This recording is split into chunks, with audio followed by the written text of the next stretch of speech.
Welcome back to another quick guide. Today, I'll show you how to send a temporary message on WhatsApp. In this video, we'll use the disappearing messages feature on an Android device. First, unlock your Android phone and open the WhatsApp app.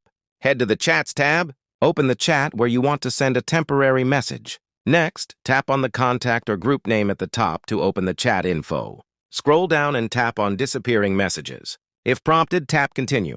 Now choose how long you want the messages to stay visible, such as 24 hours or 7 days. Tap OK to confirm, then go back to the chat screen. Once you're back in the chat, type your message as you normally would in the text box. Tap the Send button to send it.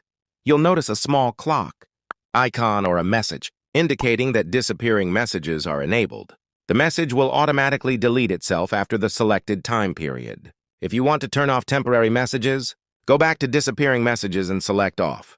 That's it for this guide. Thanks for watching.